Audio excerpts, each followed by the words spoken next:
2007 সালে জমি ভূমি মন্দির মসজিদ কবরস্থান রক্ষা করবার জন্য যারা সিপিএম এর বুলেটের সামনে নিজেদের জীবনকে পায়ের মৃত্যুর ভিত্ত করে নিজের বুকটা পেতে দিয়েছিলেন, সেই সব শহীদ এবং শহীদের পরিবারের প্রতি সমবেদনা জ্ঞাপন করি।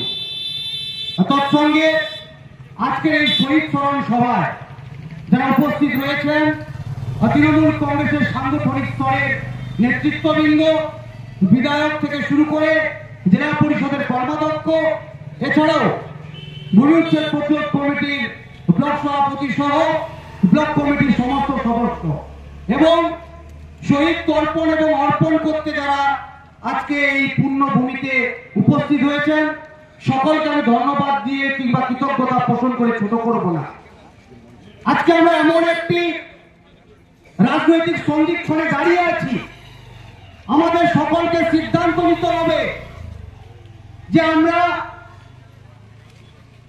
আমরা কোন দিকে থাকবো। কারণ এই নন্দীগ্রামের আন্দোলনে যারা শহীদ হয়েছেন, হিন্দু মুসলিম উভয় সম্প্রদায়ের নাম কিন্তু শহীদের তালিকাতে রয়েছে।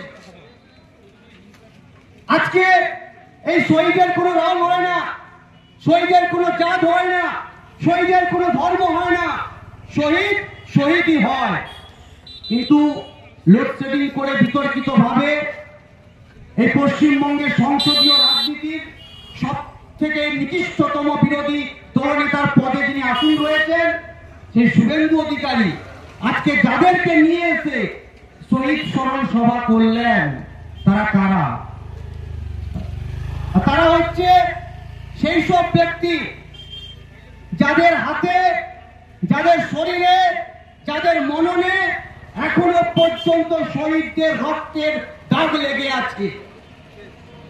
আজকে নন্দীগ্রামবাসী হিসাবে আমরা লজ্জিত যাকে শহীদদের অবমাননা করা হচ্ছে নন্দীগ্রামের বুকে দাঁড়িয়ে।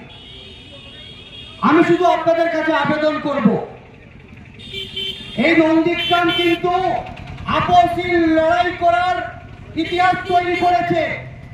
এই নন্দীগ্রাম সারা বিশ্বকে দেখিয়েছে যে কিভাবে জানকপুর আন্দোলনের মধ্য দিয়ে শাসকের রক্তচক্ষু উপেক্ষা করে নিজেদের অধিকারকে সুপ্রতিষ্ঠিত করতে হয়। স্বাধীনতা সংগ্রাম থেকে শুরু করে নন্দীগ্রামের ভূমি আন্দোলনের ইতিহাস, প্রত্যেকটি পৃষ্ঠার প্রত্যেকটি লাইনের পরতে পরতে সেই রক্তাক্ত আন্দোলনের গীতি আলেখ্য লেখা আছে। আরেকবার সময় হয়েছে গদ্দার মুক্ত নন্দীগ্রাম আর বিজেপি মুক্ত বাংলা গড়বার লক্ষ্যে শহীদদের রক্তকে সামনে রেখে আমাদের সকলকে শপথ নিতে হবে। আমি বক্তব্য দীর্ঘায়িত করব না। আমরা যে অঞ্চলে দাঁড়িয়ে কথা বলছি, গোকুলনগর গ্রাম পঞ্চায়েত বিজেপি পরিচালিত, তার প্রধান দীনবন্ধু মন্ডল, তিনি আজকে 54 লক্ষ টাকা আত্মসাৎ করেছেন। বিজেপি পরিচালিত গ্রাম পঞ্চায়েতের প্রধানরা টাকা আত্মসাৎ করবেন, এটাতে আশ্চর্য কিংবা বিস্ময়ের কোনো জায়গা নেই। তার কারণ ওদের নেতা শুভেন্দু অধিকারী কাঁথি পৌরসভা ত্রিপল চুরি করেছে, হলদিয়ার লোহা চুরি করেছে, কোলাঘাটের ছাই চুরি করেছে, পুরুলিয়া মালদার মুর্শিদাবাদের অবজারভার থাকাকালীন প্রাইমারি স্টেটের চাকরিগুলো চুরি করেছে। সুতরাং যার দলের নেতা চুরিতে পিএইচডি করেছে, তার দলের প্রধান চুরি করবে, এটাই তো স্বাভাবিক ব্যাপার। ইতিমধ্যে ডিএম সাহেবের নির্দেশে স্পেশাল অডিট হয়েছে। শ্রীগড়ে যাবার জন্য মানসিকভাবে প্রস্তুত থাকুন, কারণ এরা চোর মুক্ত পঞ্চায়েত গড়বার ডাক দিয়ে আজকে ডাকাত যুক্ত পঞ্চায়েত গড়ে তুলেছে, যেখানে যেখানে এরা ক্ষমতায় এসেছে। নন্দীগ্রামের মানুষ গণতান্ত্রিক ভাবে, আমি শুধু আপনাদের কাছে আমার স্বনির্ভর আবেদন রেখে আমার কথা শেষ করব।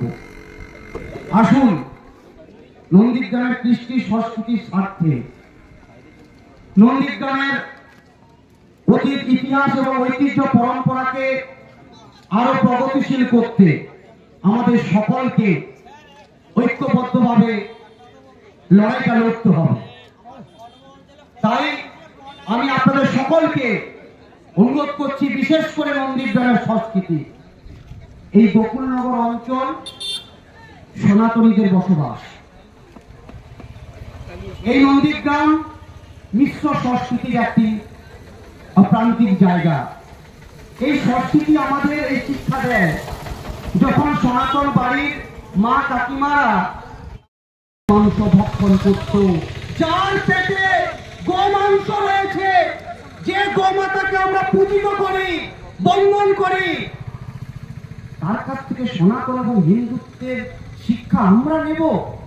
সনাতন ধর্ম এতটা ঠুনকো হয়ে যায়নি, সনাতন ধর্ম এতটা সস্তা হয়ে যায়নি। আপনার মতো ছদ্ম ভেদধারী একজন ভণ্ড তপস্বীর কাছ থেকে সনাতনী মানুষেরা সনাতনী রীতিনীতি এবং আধ্যাত্মিক সত্তা সম্পর্কে জ্ঞান নেবে। আসুন, সত্যিকারের যদি সনাতনকে রক্ষা করতে হয়, সর্বধর্ম সমন্বয়ের মুক্ত প্রতীক মমতা বন্দ্যোপাধ্যায়ের হাতকে শক্তিশালী করুন। উনি সনাতনের কথা বলতেন। আজকে সূর্য দেবতা মধ্য গগনে, আমরা তো বাড়িতেই মা কাকিমা ঠাকুরদার কাছ থেকে শিখেছি, ওম জবাকুষ্ম সংকাটং কাশ্যপেয়ং মহাধূতে ধান তারিং সর্বপাপগ্ন প্রণতস্মি দিবাকরণ। এগুলো কোনো বিজেপির কাছ থেকে শিখতে হয়নি আমাদের, কিংবা ওই গদ্দারের কাছ থেকে শিখতে হয়নি। আমাদের বাড়ির আধ্যাত্মিক সত্তা থেকে এগুলো আমরা পেয়েছি। সকলে ভালো থাকবেন। আগামী দিনের আন্দোলনের এবং লড়াইয়ের শপথ গ্রহণের আহ্বান জানিয়ে আমার কথা এখানে শেষ করছি।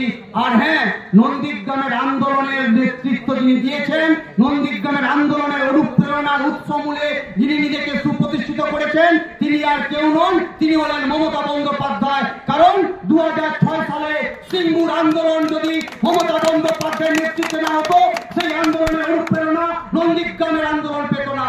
তাই মমতা বন্দ্যোপাধ্যায় দেখানো পথেই নন্দীগ্রাম আন্দোলনের রূপরেখা তৈরি হয়েছিল।